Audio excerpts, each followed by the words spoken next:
chapitre 2. L'apôtre Pierre déclare ceci. Au verset 15, 2 Pierre, chapitre 3, verset 15.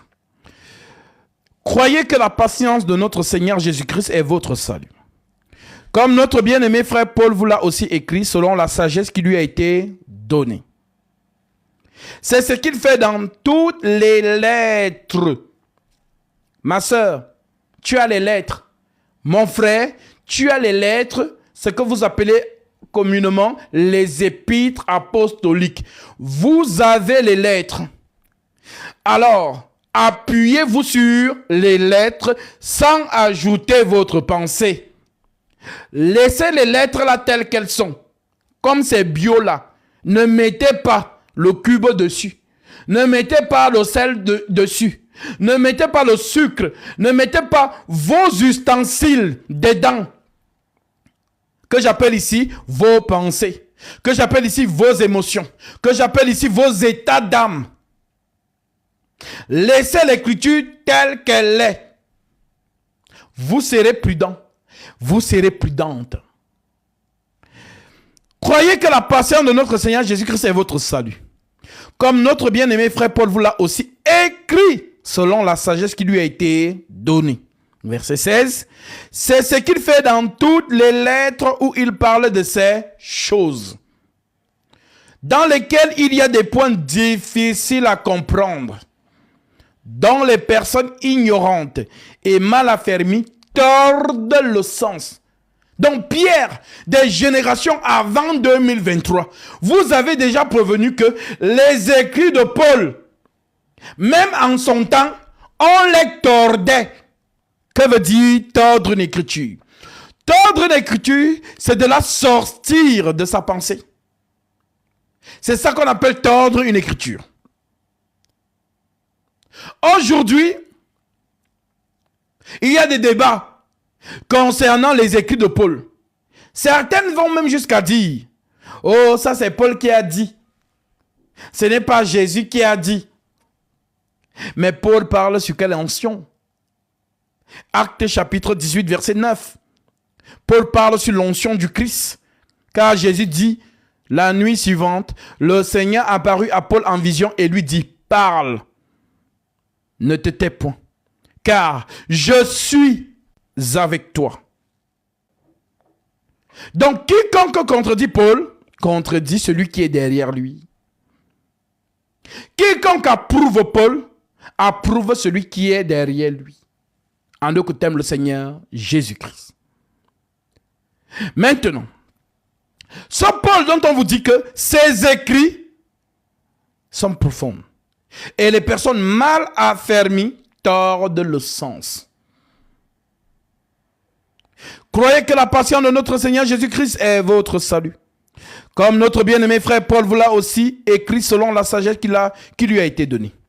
C'est ce qu'il fait dans toutes les lettres où il parle de ces choses, dans lesquelles il y a des points difficiles à comprendre.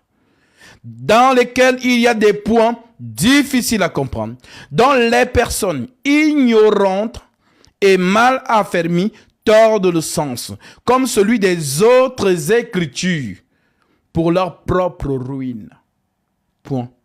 Verset 17. Vous donc, bien-aimés, qui êtes avertis, donc vous qui êtes prudents, les chrétiens qui sont radicaux avec l'écriture, les chrétiennes qui sont radicales avec l'écriture. Pierre vous dit, vous donc qui êtes avertis, maintenez-vous sur vos gardes.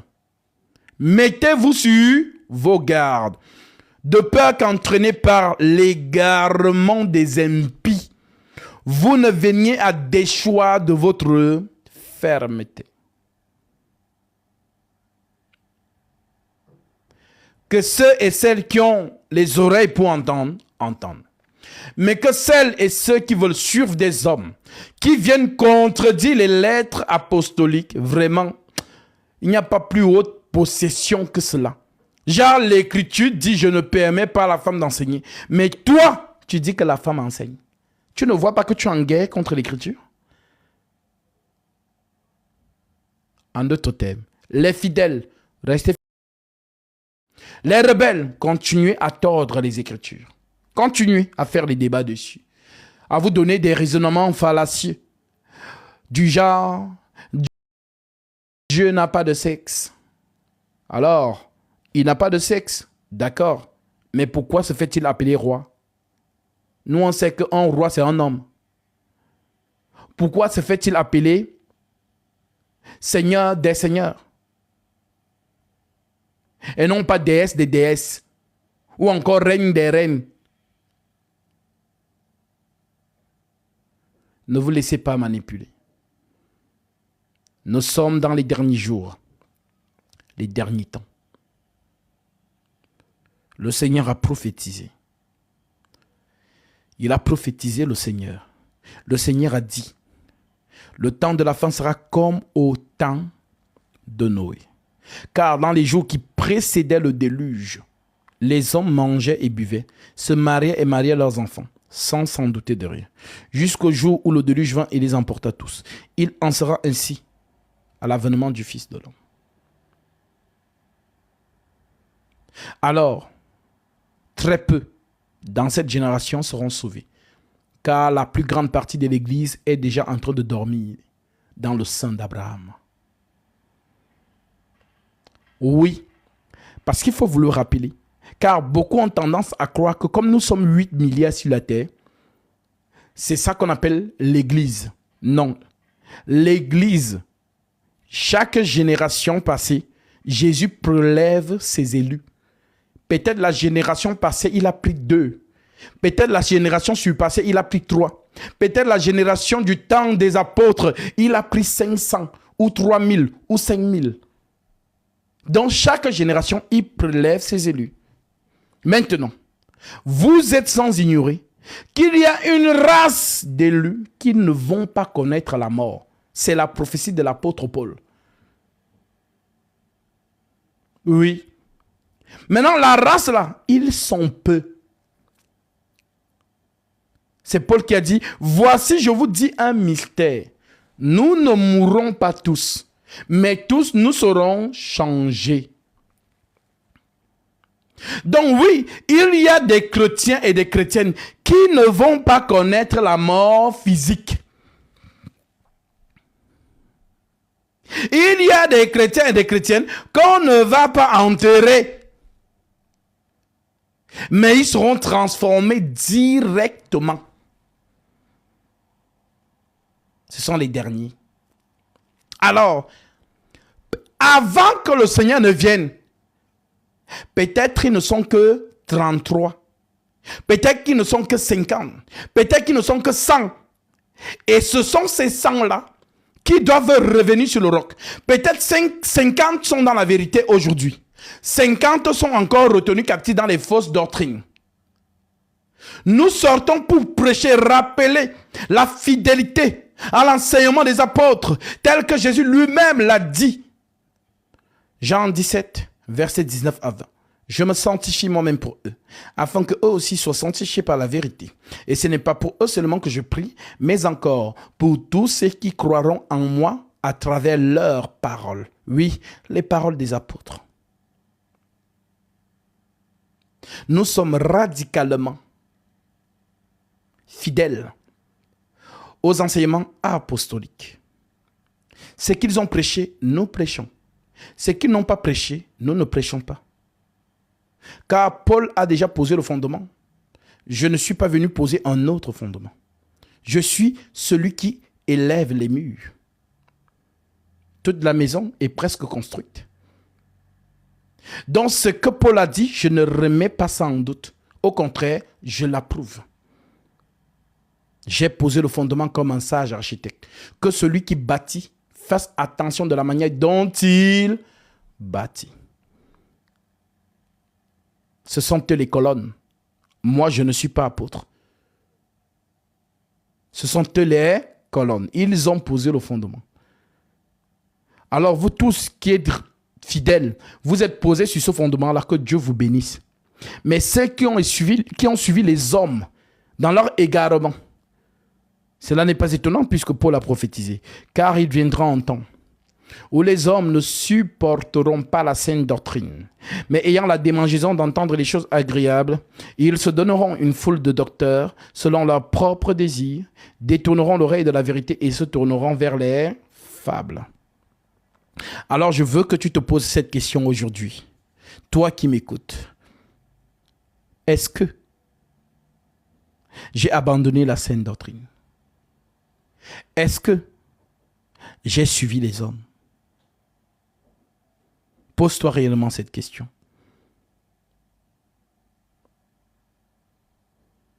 Pose-toi cette question. Certains pourront demander, mais c'est quoi la saine doctrine? Alors je leur lirai un petit chapitre 1, verset 5 en descendant. Voici la saine doctrine. L'Écriture dit, c'est Paul qui écrit à Timothée. Le même Timothée qu'il a dit dans 2 Timothée chapitre 2 verset 1 à 2. Toi donc mon enfant, fortifie-toi dans la grâce qui est en Jésus-Christ. Et ce que tu as entendu de moi, en présence de beaucoup de témoins, confie-le à des hommes fidèles. Confie-le à des hommes fidèles. Confie-le à des hommes fidèles qui soient capables de l'enseigner aussi à d'autres. Qu'ils soient capables de l'enseigner aussi à d'autres. Souffre avec moi comme un bon soldat de Jésus-Christ. Il n'y a pas de soldat qui s'embarrasse des affaires de la vie s'il veut plaire en celui qui l'a enrôlé. Et l'athlète n'est pas couronné s'il n'a pas combattu suivant les règles. Comprends ce que je dis, car le Seigneur te donnera de l'intelligence en toutes choses. C'est ce Paul qui écrit donc à Timothée dans Tite chapitre 1, car Tite c'est toujours Timothée. Je t'ai laissé en Crète, afin que tu mettes en ordre ce qui reste à régler.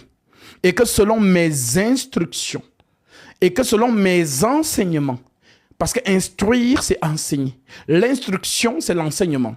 Et que selon mes enseignements, tu établisses des anciens dans chaque ville. Donc, dans le modèle apostolique, ça n'a rien à voir avec ce que vous connaissez aujourd'hui. Oh, je suis pasteur. Oh, je suis évangéliste. Le modèle que vous voyez d'ailleurs là, ce n'est pas le modèle apostolique. Dans le modèle apostolique, chaque ville a un évêque. C'est l'évêque qui réunit le peuple de cette ville ou de ce quartier. Et l'évêque, c'est qui? On nous dit donc, afin que tu établisses dans chaque ville des évêques. Je t'ai laissé en Crète, afin que tu mettes en ordre ce qui reste à régler. Et que selon mes instructions, tu établisses des anciens dans chaque ville. S'il s'y trouve quelques hommes irréprochables, maris d'une seule femme, ayant des enfants fidèles, qui ne soient ni accusés de débauche, ni rebelles. Donc si ta fille porte les mini-jupes et elle se balade dehors, tu ne peux pas être ancien. Si ta fille vit une vie de débauche ou ton fils vit une vie de débauche, il y a investigation avant d'établir un ancien. Voilà pourquoi Paul dit à Timothée, n'impose les mains à personne avec précipitation. La doctrine de l'imposition des mains. La recommandation. Parce qu'il y a l'imposition des mains pour invoquer le Saint-Esprit sur une personne.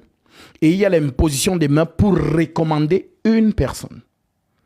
Donc la recommandation que Paul laisse à Timothée, c'est l'imposition des mains pour recommander un ancien ou une personne pour l'œuvre du Seigneur.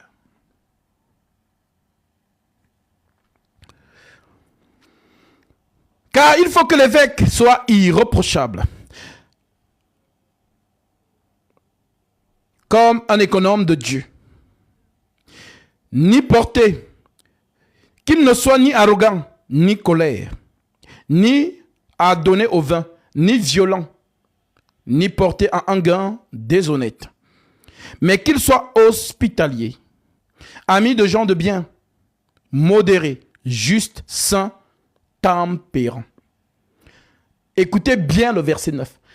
Attaché à la vraie parole, telle qu'elle a été enseignée. Ça veut dire que l'ancien ne va pas au-delà de l'enseignement apostolique. Si l'écriture dit je ne permets pas à la femme d'enseigner, l'ancien dit la femme n'enseigne pas. Pourquoi? Parce qu'il pérennise ce qu'il a reçu. Voilà pourquoi on dit attaché à la vraie parole, telle qu'elle a été enseignée, afin d'être capable d'exhorter selon la saine doctrine et de refuter les contradicteurs. Donc l'ancien, il est dans l'exhortation. L'enseignement, c'est un autre don. Parce que les gens ne savent pas qu'est-ce qu'on appelle exhorter et qu'est-ce qu'on appelle enseigner. L'enseignement, c'est une autre dimension.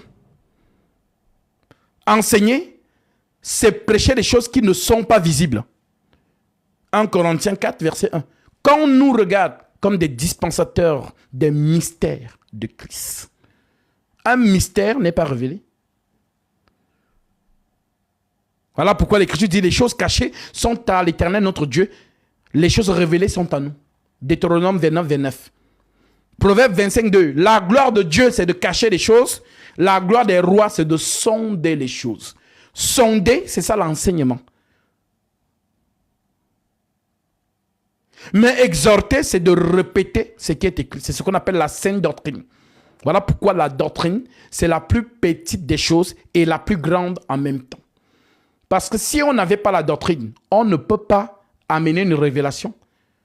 Oui, parce que je peux me lever et dire que oh, Dieu m'a dit de sacrifier 100 taureaux et de verser dans les verres pour que vous buvez. Mais qu'est-ce qui va permettre en sorte qu'on vérifie ça? C'est l'Écriture. Comme les gens vous disent souvent, non, moi Jésus m'a apparu dans ma chambre. Il m'a dit que je peux enseigner, que je suis une femme des nations. Ok. Attends, on va vérifier ce Jésus qui t'a dit ça dans les lettres apostoliques.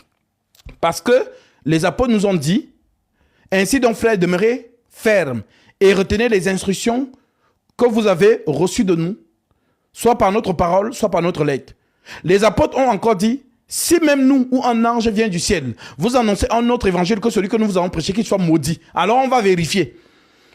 Ah, l'Écriture dit ici, je ne permets pas à la femme d'enseigner. Maintenant, le Jésus qui t'a apparu dans ta chambre t'a dit d'enseigner.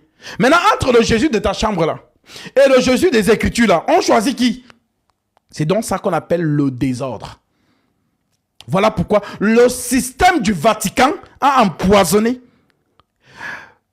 la terre entière. La Bible en parle. La grande prostituée assise sur les eaux, avec lesquelles toutes les nations de la terre se sont enivrées du vin de son impudicité. Pourquoi? Parce que le Vatican vous a sorti des lettres. Le Vatican est venu vous dire que Marie est montée au ciel le 15 août. Mais ce n'est pas écrit. On va vérifier ça comment? Parce qu'il nous faut l'Écriture pour vérifier que, oui, effectivement, c'est écrit que Marie est montée au ciel le 15 août. Ce sont les apôtres qui ont vécu avec Marie. Donc, ils pouvaient nous écrire que, voilà, bon, Marie est montée au ciel le 15 août. C'est l'Écriture, le fondement. Mais, ni les prophètes, ni les apôtres, personne n'a parlé. Maintenant, les gens ont gobé ça. Les gens ont gobé ça. Satan est venu mentir les gens. Ils ont suivi. Mais aucun d'eux n'a la présence d'esprit de poser la question. Ah, vraiment prêtre, vraiment cardinal, vraiment, j'ai cherché dans les Écritures où peut-être Paul, Pierre ont dit que Marie est montée au ciel le 15 août. J'ai pas vu. Vous avez pris ça où? C'est là que tu vas voir comment Satan est en train de bégayer.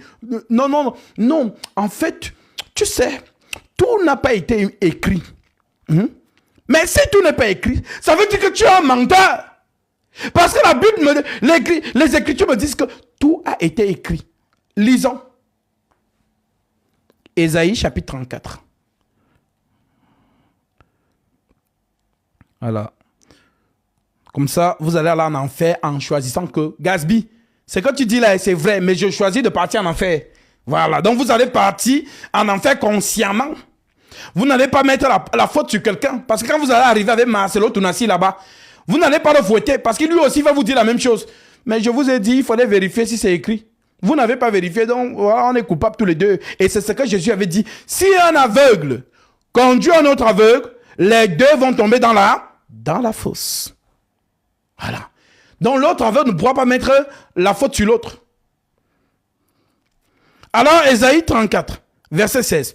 Dieu nous dit, voilà, pour tous ceux qui vont vous dire, non, tu sais, tout n'a pas été écrit. Voilà, donc tu lui donnes l'écriture-ci.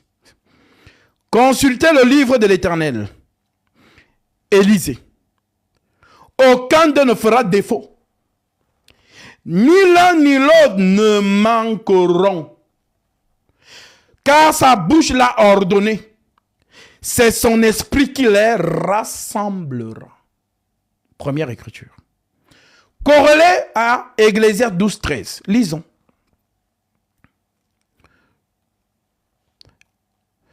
Les paroles des sages sont comme des aiguillons et rassemblées à un recueil.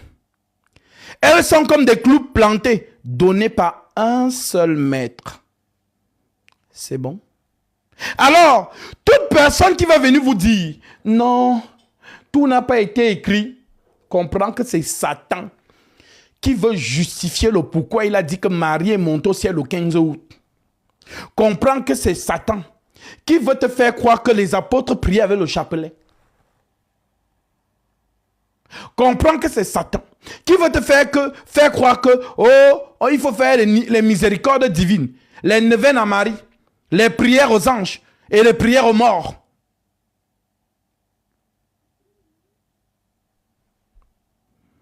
Alors, gare à vous. Vous êtes responsable.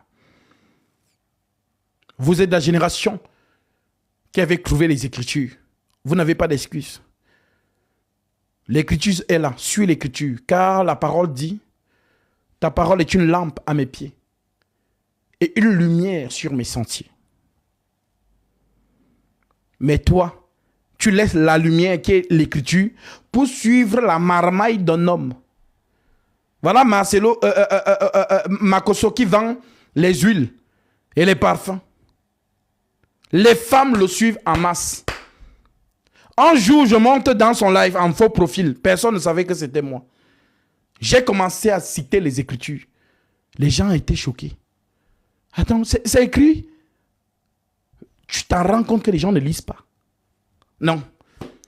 D'accord, si tu achètes l'huile là, tu mets sur ton visage. Quand tu sors, tu vas attirer l'argent. Tu vas attirer les bénédictions. Tu vas voir pourquoi les Juifs sont riches. Si les Juifs sont riches et qu'ils prospèrent dans leur business, c'est parce que voilà l'huile. Voilà le secret des Juifs. Il fait sa marmaille. Tel un commerçant qui vante son produit.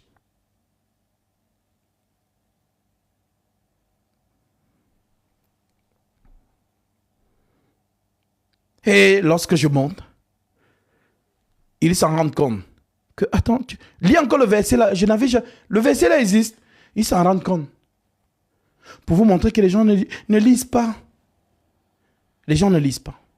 Alors vous qui êtes dans la vérité, vous qui êtes dans la vérité, ne dormez pas chez vous.